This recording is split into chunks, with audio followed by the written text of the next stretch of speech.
धन्यवाद कि मैं आज के स्पीकर को आपके सामने उनका मैं परिचय दे सकती हूँ। आज के स्पीकर का नाम जैसा आप देख रहे हैं सनी मुर्मू है, मैं उनको बचपन से जानती हूँ और ईश्वर भक्त अ, ईश्वर के बच्चे हैं, वो ईश्वर भक्त इंसान है और पूरे अपना ज़िंदगी अब तक उन्होंने परमेश्वर पर भरोसा करते हुए हर कदम उठाया है। थोड़ा मैं बता दूँ उनका पढ़ाई जो है शुरुआत की पढ़ाई अरबाइन एडवेंटिस्ट स्कूल में उन्होंने किया। फिर उसके बाद एसडीए स्कूल खूंटी से उन्होंने अपना मैट्रिक पास किया, फिर खुर्दा गए। खुर्दा में उन्होंने 11th और 12th किया और उसके बाद उन्होंने परीक्षा दिया कॉम्पिटिशन एग्ज़ाम और कॉम्पिटिशन एग्ज़ाम में हम देखते हैं कि एक बार में ही उन्होंने क्लियर किया इंजीनियरिंग के लिए और जिसके लिए वो चुने गए बीआईटी सिंदरी में जो इंजीनियरिंग कॉलेज है, वो वहाँ जाकर के अपना पढ़ाई किया उन्होंने बैचलर्स जो इंजीनियरिंग में। उसके बाद वहाँ से अपने एमटेक उन्होंने किया आईआईटी रुड़की में और हम जानते हैं आईआईटी रुड़की इनका एग्ज़ाम्स कितना टफ रहता है, लेकिन परमेश्वर पे भरोसा करते हुए उन्होंने एग्ज़ाम्स क्लियर किया और वो वहाँ पर बहुत अच्छी तरीके से उन्होंने पढ़ाई उसके बाद यहीं तक उनका पढ़ाई का अंत नहीं है। वो अब आईएसएम धनबाद में वो अपना पीएचडी कर रहे हैं और हम बहुत खुश हैं कि बहुत अच्छी तरीके से वो अपनी पढ़ाई कर रहे हैं, बिना कहीं रुकावट के वो आगे बढ़ते जा रहे हैं। ये परमेश्वर की कृपा है, वो जो हमें साफ दिखाई देता है। परमेश्वर के लिए ये बिल्कुल आगे हैं, उनका काम के लिए कभी उनको कुछ पूछा जाए, बोला जाए, उनका संवाद लोगों के सामने लाने के लिए तो वो कभी पीछे नहीं हटते। इनफैक्ट अगर आप इनके इनके मुँह से और सुनना चाहेंगे तो आप किंगडम कॉन्शियस जो इनकी मिनिस्ट्री है, जो यूट्यूब में चलती है, आप वहाँ देख सकते हैं इनको। बहुत ईश्वर भक्त है जैसे मैंने कहा अपने कॉलेज में जहाँ वो पढ़ाते हैं और पढ़ते हैं, वहाँ बच्चों को बड़े इंजीनियरिंग स्टूडेंट्स को वो जमा करके उनको वो बाइबल स्टडी देते हैं और ये बच्चे उनके स्टडी से आशीषित होते हैं। ये तो बचपन से ही इंटेलिजेंट है और अ, ये जो पढ़ाई-लिखाई में ज़्यादा स्ट्रेस नहीं लेते हैं, लेकिन बिल्कुल अच्छे से वो कर लेते हैं और परमेश्वर ने उनका सुना और ऐसे ही पढ़ाई के साथ-साथ उन्होंने अपनी शादी की अ, जिनका नाम है मिसेस लीना मुर्मू से और वो भी बहुत ईश्वर भक्त है। वो एक एडवेंटिस्ट पास्टर की बेटी है और दोनों मिलकर के परमेश्वर का काम को तेज़ी से बढ़ा रहे हैं। उनकी वाइफ जो है, वो नटाज़ में ट्यूटर है, एमएससी नर्सिंग उन्होंने करके वहाँ पर वो बच्चों को पढ़ा रही है।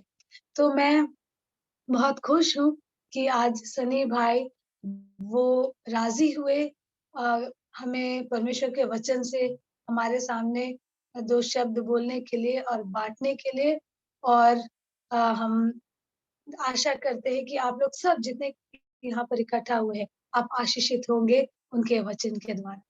ये समय आपका है सनी भाई। Thank you.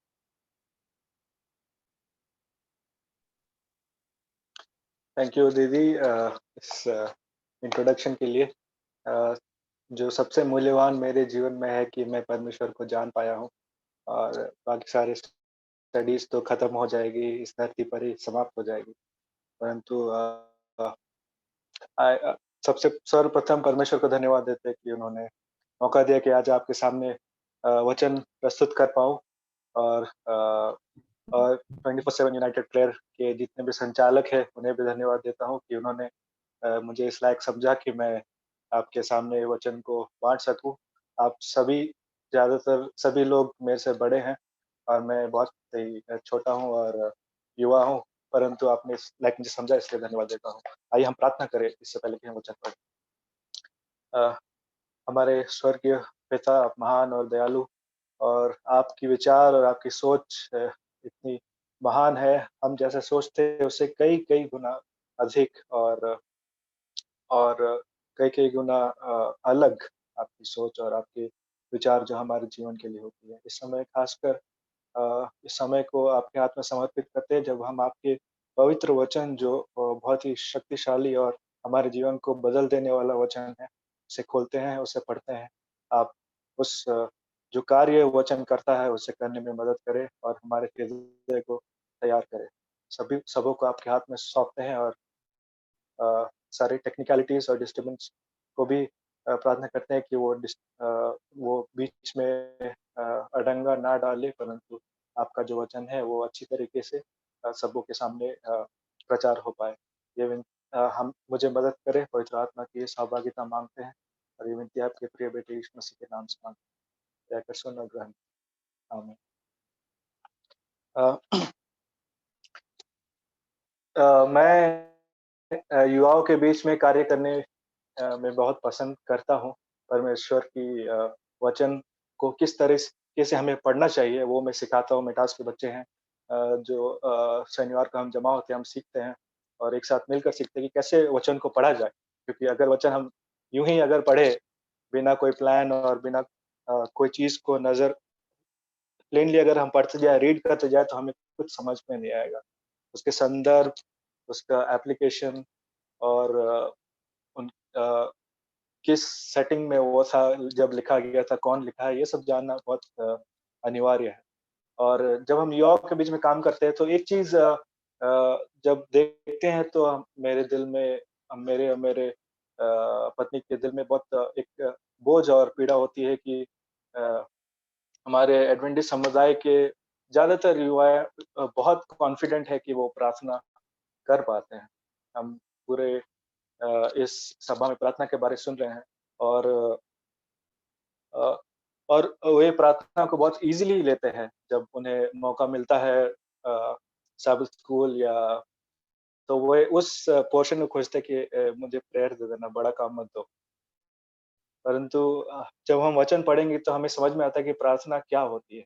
वो शारीरिक नहीं है, परंतु वो आत्मा के द्वारा दिया गया एक बहुत ही सुपरनैचुरल चीज़ है, जो परमेश्वर ने इज़ाद किया है, हमें कमांड किया है और हमें किस तरीके से पवित्र आत्मा की सहभागिता और सामर्थ्य चाहिए प्रार्थना करने के लिए।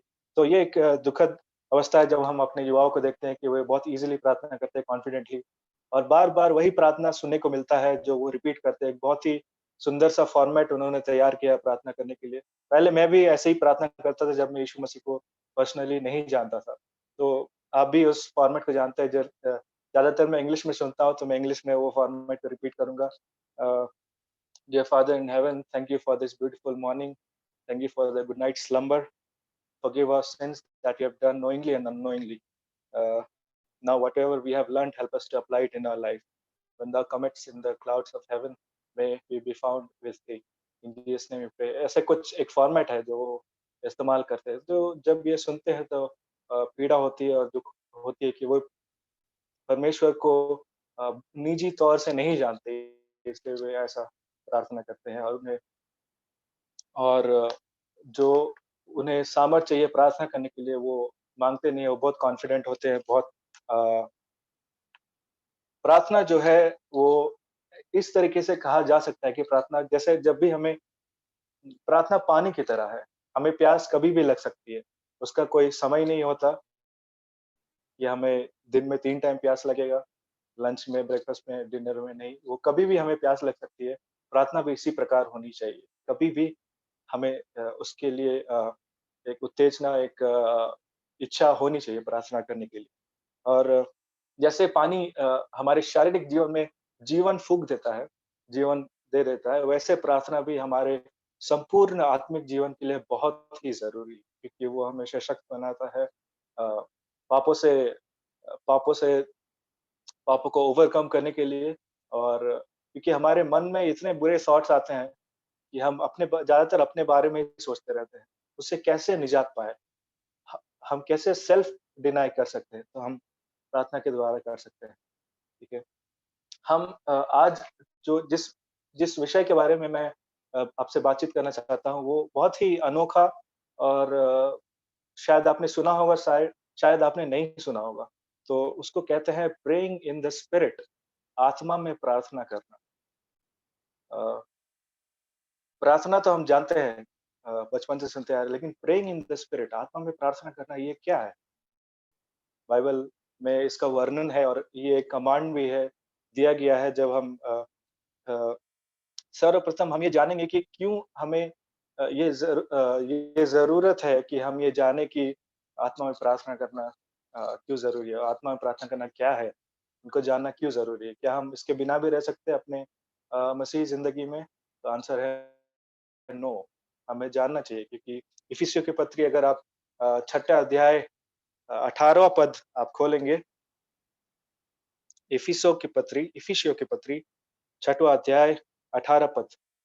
ये पूरा अध्याय जो है आर्मर ऑफ गॉड जिसे कहते हैं, परमेश्वर के द्वारा दिया गया कवच, पवित्र कवच जो हमें शैतान के चंगुल, शैतान के वार से बचाता है, उसके बारे कहता है। और 18वां पद हम पढ़ेंगे, उसमें कहता है, हर समय और हर प्रकार से आत्मा में प्रार्थना और विनती करते रहो, और इसीलिए जागते रहो कि सब पवित्र लोगों के लिए लगातार विनती किया करो। तो यहाँ मेंशन्ड है, आत्मा में प्रार्थना और विनती करते रहो। तो ये एक कमांड है जो पौलुस इफिसियों के लोगों को, चर्च के कलीसिया के लोगों को कह रहा है कि हर समय और हर प्रकार से आत्मा में प्रार्थना करते रहो, विनती करते रहो। अ, तो जब हम इस वचन को देखते हैं, इससे एक बात तो समझ में आती है कि ये आत्मा में प्रार्थना करना अ, ये एक सुपरनैचुरल चीज़ है। ये मैन मेड आविष्कार नहीं है, मनुष्य के द्वारा निजात किया हुआ आविष्कार नहीं है, परंतु ये परमेश्वर के दिया दिया गया एक सुपरनैचुरल चीज़ है। और ये शारीरिक नहीं है, परंतु आत्मिक चीज़ है। और अ, मनुष्य ने इसे नहीं बनाया, परमेश्वर ने ये कमांड दिया है। दूसरी बार ये वाक्य जो है आत्मा में प्रार्थना करना, और एक बार आती है, वो है यहूदा की किताब में। यहूदा की किताब 20वें पद जब आप देखेंगे, तो उसमें देखेंगे, पर हे प्रियो, तुम अपने अति पवित्र विश्वास में उन्नति करते हुए और पवित्र आत्मा में प्रार्थना करते हुए। तो यहाँ पे देखेंगे वो यहूदा जो यीशु मसीह का भाई है, जब वो यीशु मसीह के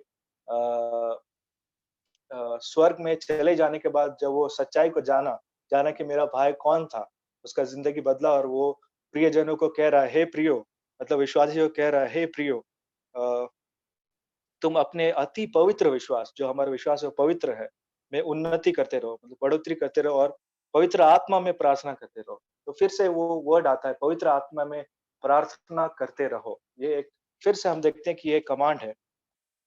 अगर हम ये नहीं जानेंगे, तो हम बहुत ही लॉस्ट में रहेंगे, क्योंकि ये परमेश्वर का दिया हुआ 2 किताब में विश्वासियों के लिए दिया गया कमांड है। अगर हम नहीं जानेंगे ये हम लॉस में इसलिए भी रहेंगे, क्योंकि ये आर्मर जो परमेश्वर के द्वारा दिया गया कवच है, पवित्र कवच है, उसमें का एक अभिन्न अंग है, सॉरी, अभिन्न अंग है। और अगर ये पवित्र आत आत्मा से प्रार्थना करना हम नहीं जानेंगे, तो हमारा कवच जो है वो अधूरा है। उसमें एक लूप होल है, उसमें एक त्रुटि है, और हम शैतान अगर हमें वहाँ अटैक करेगा, तो हम कैसे बचेंगे? और अगर हम आत्मा में प्रार्थना करना जानेंगे, तो हमारा जो ईश्वर के साथ कनेक्शन है, वो बहुत ही स्ट्रॉन्ग और बहुत ही सुंदर, और हमारा जीवन बदलने वाला ऐसा हमारा अनुभव रहेगा। इसीलिए अब हम देखेंगे कि ये असल में क्या है। कई बार अच्छे चीज़ों का मूल्य जानने के लिए उसके विपरीत जाना, मतलब विपरीत चीज़ों को जानना बहुत ज़रूरी होता है। जैसे कि अ, परिवार में जब पिता जो है, हमारे माता-पिता बच्चों को सब प्रोवाइड करते हैं, उसका मूल्य हम ज़्यादातर नहीं समझते हैं, जब हम उनके साथ रहते हैं। परंतु जब वो उड़ाऊ पुत्र के दृष्टांत में हमने देखा कि जानते हैं कि जब वो परिवार से अलग हो गया था, तब वो मूल्य को समझ पाया कि मेरा पिता क्या करता है मेरे लिए, और उसके उनके समीप रहना कितना अनिवार्य है और कितना ही आशीषित चीज़ है। तो कई बार अच्छी चीज़ों को जानने के लिए बुरा चीज़ भी जानना, उसको विपरीत चीज़ भी जानना अनिवार्य है। तो हम पहले ये जानेंगे कि आत्मा में प्रार्थना करना क्या नहीं है, उसके बाद हम जानेंगे कि आत्मा में प्रार्थना करना क्या है। तो आत्मा में प्रार्थना करना क्या नहीं है? आत्मा का उल्टा शब्द अगर बाइबल में हम देखेंगे, तो वो है शरीर। आइए हम एक नया वर्ड कॉइन करते हैं, नया वर्ड बनाते हैं, उसको कहेंगे शरीर में प्रार्थना कर। ये है आत्मा में प्रार्थना करने के जस्ट विपरीत। शरीर में प्रार्थना करना क्या है? तो उसका एग्ज़ाम्पल भी हमें उदाहरण हमें लूका रचित सुसमाचार में मिलता है।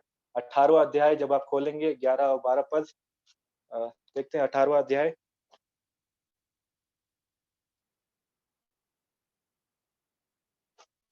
लुक 18 11 और 12 पद। फरीसी खड़ा होकर अपने मन में यूं प्रार्थना करने लगा, हे परमेश्वर, मैं तेरा धन्यवाद करता हूँ कि मैं दूसरे मनुष्य के समान अंधेर करने वाला, अन्यायी और व्यभिचारी नहीं, और ना इस चुंगी लेने वाले के समान हूँ। तो मैं सप्ताह में 2 बार उपवास रखता हूँ, मैं अपनी सब कमाई का 10वां अंश भी देता हूँ। 2 वर्ष में हम समझ जाएँगे कि शरीर में प्रार्थना करना क्या है। अगर आप ध्यान से उसे देखें, तो आपको कई पॉइंट्स वहाँ दिखाई देंगे। फॉर एग्ज़ाम्पल आप देखते हैं कि इंग्लिश में ऐसा कहता है, he stood by himself and prayed to God. मतलब वो पहले से कितना कॉन्फिडेंट था कि से प्रार्थना कर सकता हूँ। मैं जानता हूँ प्रार्थना करना, कॉन्फिडेंट था। इसको कहते हैं शरीर में ये प्रार्थना करना क्या है। और दूसरा है कि अ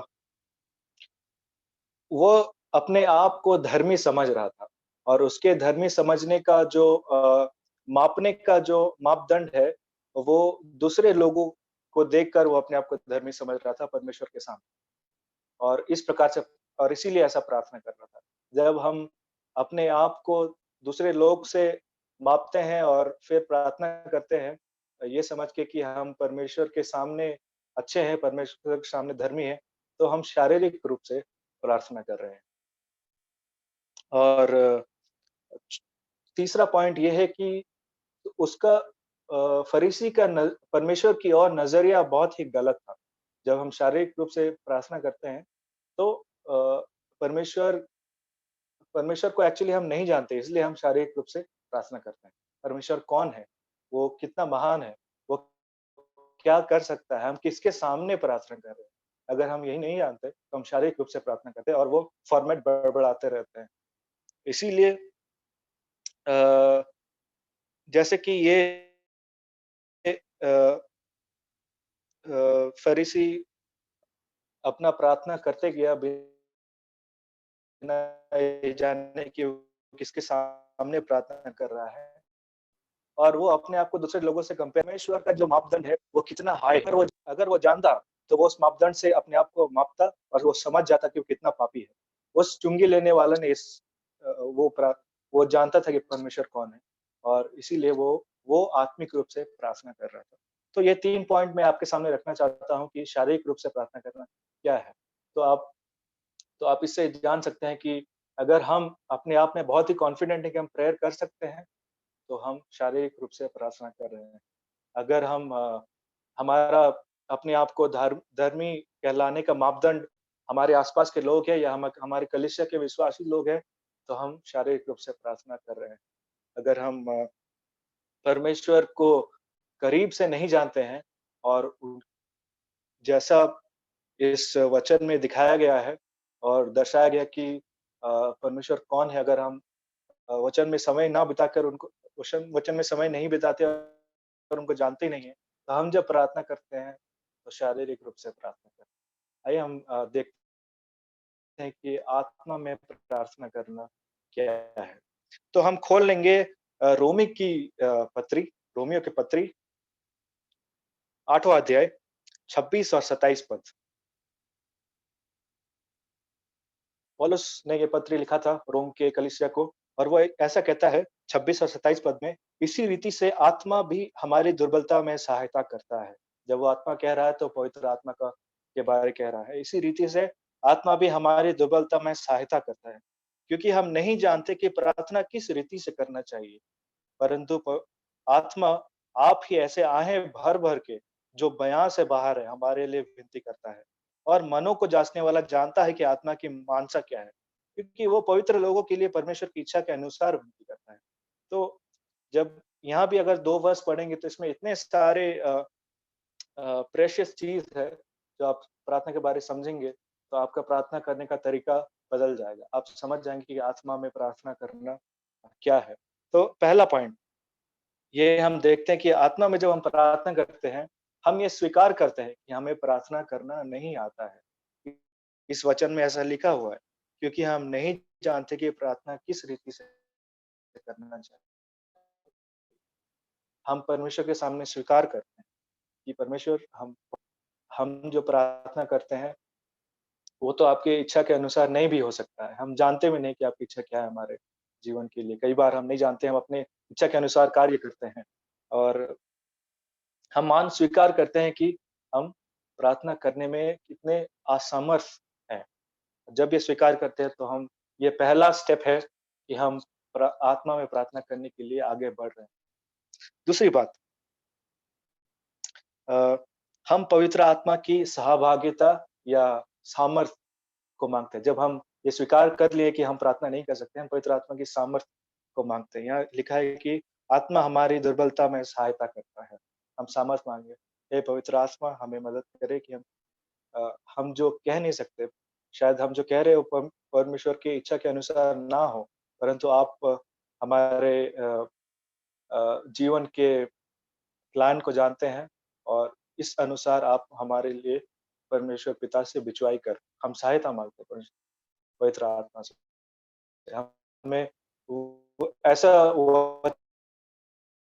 वचन दे कि हम सही प्रार्थना कर पाए परमेश्वर पिता के सामने।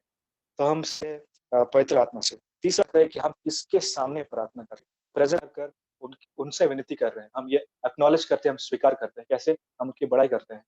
हम उनकी बड़ाई करते हैं, हम अपने आप को याद दिलाते हैं कि हम किसके सामने प्रार्थना कर रहे हैं। वो कौन है? यशायाह का यशायाह की आप जब किताब पढ़ेंगे 55 अध्याय और 9 और 10 पद, अ, वहाँ 9 9 और 10 9 और 10 है, खोलेंगे।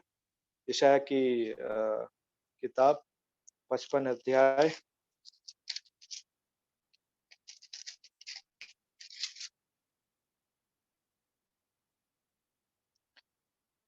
8 और 9, क्योंकि यहोवा कहता है, मेरे विचार और तुम्हारे विचार एक समान नहीं है, ना तुम्हारी गति ना तुम्हारी गति और मेरी गति एक सी है, क्योंकि मेरी और तुम्हारी गति में और मेरे और तुम्हारे सोच विचार में आकाश और पृथ्वी का अंतर है।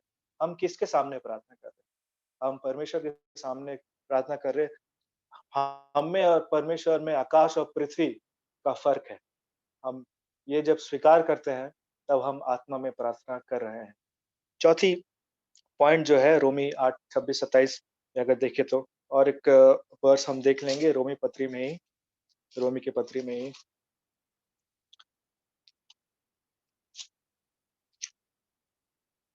8 का 20।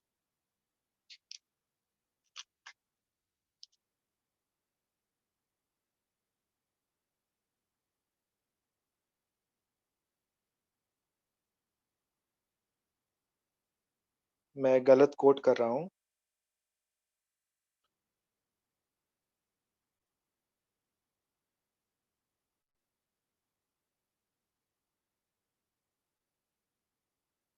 26-27 26-27 है और एक वचन है इसमें जिसमें कहता है कि इंग्लिश में ऐसा कहता है कि the sons of God are led by the Holi spirit. Hindi में हाँ 14 पद, इसलिए कि जितने लोग परमेश्वर के आत्मा के चलाए जाते हैं वही परमेश्वर के पुत्र है। जब हम पवित्र आत्मा में प्रार्थना करते हैं तो हम पवित्र आत्मा के द्वारा चलाए जाते हैं, हम अपने सामर्थ्य से नहीं चलाए जाते हैं। जो परमेश्वर के पुत्र है या पुत्री है वे पवित्र आत्मा के द्वारा चलाए जाते हैं जब हम प्रार्थना करते हैं। तो ये 4 पॉइंट मैं आपके सामने रखना चाहता हूँ कि पवित्र आत्मा में प्रार्थना करना क्या है? पहला, कि हम स्वीकार करते हैं कि हमें वो सामर्थ्य नहीं है कि हम परमेश्वर के सामने प्रार्थना कर पाएँ। दूसरी दूसरी बात, हम पवित्र आत्मा का सहायता माँगते हैं प्रार्थना करने के लिए। तीसरी बात कि हम स्वीकार करते हैं कि हम परमेश्वर पिता के सामने प्रार्थना कर रहे हैं, जो जिन हमारे उनके बीच में ज़मीन और आसमान का फ़र्क है। उनके विचार और उनके प्लान और उनके कार्य में ज़मीन और आसमान का फ़र्क है। वो महान परमेश्वर है, उनके सामने हम प्रार्थना कर रहे हैं। चौथा चौथा पॉइंट कि हम पवित्र आत्मा के द्वारा अगुवाई किए जाते हैं और we are led by the Holi spirit. ठीक है? अंतिम बात मैं कहकर ये अंत करना चाहता हूँ कि जो लोग आत्मा में प्रार्थना करते हैं, वो कैसे दिखते हैं? ये जानना भी बहुत ज़रूरी है कि हमारे सामने एग्ज़ाम्पल रहना बहुत ज़रूरी है, क्योंकि अगर हम एग्ज़ाम्पल नहीं देखते हैं, तो हमें समझ में नहीं आता कि असल में क्या हम मसीह बनना क्या होता है। ख़ासकर यीशु मसीह हमारा सबसे बड़ा एग्ज़ाम्पल है, वो हमेशा आत्मा में प्रार्थना करता था। रात-रात बीत जाता था जब वो प्रार्थना करता था। असल में समय कितना लंबा हम प्रार्थना करते हैं, वो यही नहीं दिखाता कि हम आत्मा में प्रार्थना करते हैं, परंतु मैंने पॉइंट्स कह दिया है और इससे पहले कि हम देखें कि वो लोग कैसे दिखते हैं, इससे पहले मैं 2 चीज़ आपका ध्यान केंद्रित करना चाहता हूँ 2 चीज़ों में, जो हमने रोमियो की पत्री 8:26 और 27 में पढ़ा, कि 2 बात के लिए हमें बहुत खुश होना चाहिए। पहला, कि पवित्र आत्मा हमारे लिए प्रार्थना कर रहा है। कई बार हम सोचते हैं कि जब हम अ, मर जाएँगे तो हमारे लिए कौन रोएगा? इस धरती में कौन है हमारे लिए जो हमें मिस करेगा? परंतु यहाँ देखते हैं कि परमेश्वर पवित्र आत्मा खुद हमारे लिए रो-रो के, बिलक-बिलक के प्रार्थना कर रहा है। ये क्या ही बड़ा बात है और इसके लिए हमें कितना धन्यवादित और हमारा मन, हमारा हृदय कितना उन अ, उनके अधीन में होना चाहिए। दूसरी बात कि पवित्र आत्मा हमारे लिए परमेश्वर पिता से बिचवाई कर रहा है। उस पद में ऐसा लिखा हुआ है, the the Holi Spirit intercedes for us on our behalf. वो हमारे बिचवाई का कार्य कर रहा है पिता से। और कई बार जब हम ये पद पढ़ते हैं तो समझ में नहीं आता कि बिचवाई से हमें क्या लाभ या फिर उसे उसका मतलब क्या है असल में, कि हम उसके मूल्य को हम समझ नहीं पाते हैं। अ, कई एक घटना मैं आपसे शेयर करना चाहता हूँ कि मेरी पत्नी लेक्चरर है मिटास कॉलेज में। उन्हें इस साल फर्स्ट ईयर्स को सँभालने का मौका दिया गया था। तो वो उसने निर्णय लिया कि मैं जो हूँ, जो मैं बाइबल से पढ़ रही हूँ, इस प्रकार से उनको गाइड करूँगी और इस प्रकार से ये एडवेंटिस्ट कॉलेज है, तो यीशु मसीह का जो बाइबल से पढ़ रहे हैं उसको इस्तेमाल करते हुए उनको जीवन का सीख और उनको डिसिप्लिन करेंगे। अ, परंतु एक घटना ऐसे ही घट गई कि सब कुछ अच्छा चल रहा था और एक घटना ऐसे घट गई कि फाइनल ईयर और फर्स्ट ईयर के बीच में कुछ अनबन हो गया, लड़ाई-झगड़ा हो गया। तो इससे उनके छवि में एक दाग आया कि वो प्रोफेशनलिज़्म नहीं मेंटेन कर रहे हैं और अ, वो कॉलेज में हमें प्रोफेशनल होना चाहिए और उनको उस रिस्पॉन्सिबिलिटी से हटा दिया गया। तो वो समय मुझे भी बहुत बुरा लगा था, उसको तो और ज़्यादा बुरा लगा था मेरी वाइफ़ को। और उस समय हमें एक इंसान की बहुत सख्त ज़रूरत है कि जो हमारे लिए बिचवाई करे, जो हमारे लिए एडमिनिस्ट्रेशन में समझाए कि फर्स्ट ईयर्स ने कितना इम्प्रूव किया है जब वो एडमिशन लिए हैं और अभी तक। और किस तरह उनका कैरेक्टर बदला है, किस तरह टीचर और स्टूडेंट के बीच में एक गहरा लगाव सा बन गया है। परंतु तब हम समझ में आता है कि करना क्या होता है। जब हम पाप में गिरे रहते हैं और तब अगर और हम उठना चाहते हैं और पवित्र आत्मा हमारे लिए बिचवाई करता है कि पिता इसे और एक चांस दे। और तो हमें समझना चाहिए कि बिचवाई का मूल्य क्या होता है। हमें खुश होना चाहिए और हमें परमेश्वर पिता, पवित्र आत्मा को हमेशा धन्यवाद देना चाहिए कि अ, कि वो हमारे लिए बिलक-बिलक कर, जो हम परमेश्वर पिता से बयान नहीं कर सकते, जो वर्ड्स का इस्तेमाल नहीं कर सकते, वो बयाँ कर रहा है और हमारे लिए बिचवाई कर रहा है। और उसमें लिखा है 27 पद में कि पिता सारे मनुष्य के हृदयों को टटोलता है, मनों को टटोलता है और क्योंकि वो टटोलने वाला परमेश्वर है, वो जानता है कि पवित्र आत्मा के मन में क्या है। और पवित्र आत्मा के जो वचन है, जो बोली है, जो आपके लिए बिचवाई करेगा, जो वो बोलेगा पिता के सामने, वो पिता के इच्छा के अनुसार होगा, ऐसा लिखा गया है। हम प्रार्थना करना नहीं जानते, परंतु अगर पवित्र आत्मा हमारे बिहाफ में प्रार्थना करे, तो वो पिता के इच्छा के अनुसार होगा, ऐसा लिखा गया है। लास्टली मैं इसे करना चाहता हूँ कि वे लोग कैसे दिखते हैं जो आत्मा में प्रार्थना करते हैं। तो वे सारी पीड़ा और एंग्ज़ायटी, चिंता के बीच में भी खुश और पीसफुल रहते हैं, क्योंकि वो जानते हैं कि उसका उनका परमेश्वर कौन है। चाहे कितनी भी आंधी-तूफ़ान उनके जीवन में हो, उन्हें वो जब वचन पढ़ते हैं और प्रार्थना करते हैं और पिता से आग्रह करते हैं, तो उनमें अजीब-सी एक सुकून रहती है, जो जो ये दुनिया उसे नहीं दे सकती। दूसरी बात, वो हमेशा धन्यवादित रहते हैं परमेश्वर पिता से, क्योंकि वो जानते हैं कि उसके उसके पास जो भी कुछ है, वो परमेश्वर से दिया गया चीज़ है। और और अगर वो जो भी पढ़ाई में डिग्री अर्न किया हो, वो सब कुछ नहीं है। वो तो इस धरती में खत्म हो जाएगा। और और इसमें भी परमेश्वर की आशीष उन्होंने अनुभव किया है और वो हमेशा प्रफुल्लित और ग्रेटफुल रहता है परमेश्वर पिता से। तीसरी बात, वो दीन और लोली, लोली का मतलब नम्र भी कह सकते हैं। जैसे मत्ती 11:29 में कहता है कि यीशु मसीह कहता है कि come to me and learn of me, for I am meek and lowly, my yoke is my yoke is easy and my burden is light. मत्ती 11:29। तो वो नम्र और दीन होते हैं। वो नम्र नम्र कहने का मतलब वो अ अ, बहुत जल्दी अ यील्ड करने वाला या हार मान जाने वाला। वो अपने आप को ज़्यादा डिफेंड नहीं करता, क्योंकि वो जानता है कि परमेश्वर सब कुछ देख रहा है। वो जानता है कि मैंने सही किया है और मुझे अपने आप को डिफेंड करने की ज़रूरत नहीं। और मैं पीसफुल हूँ, क्योंकि परमेश्वर पिता मेरे साथ है। और नाइट नहीं रहती, इंसान रहता है जो अ आत्मा में प्रार्थना करता है।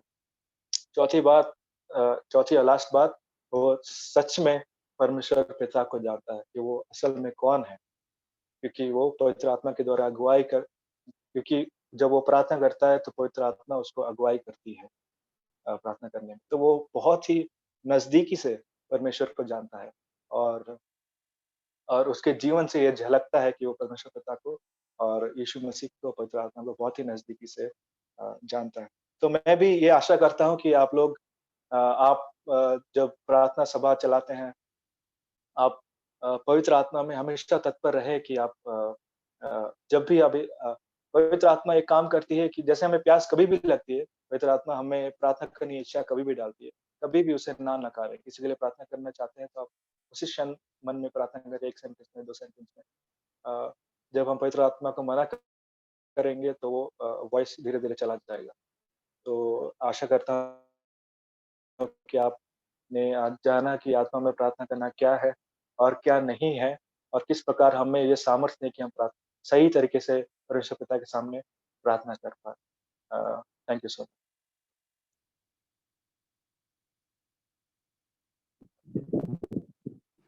Thank you.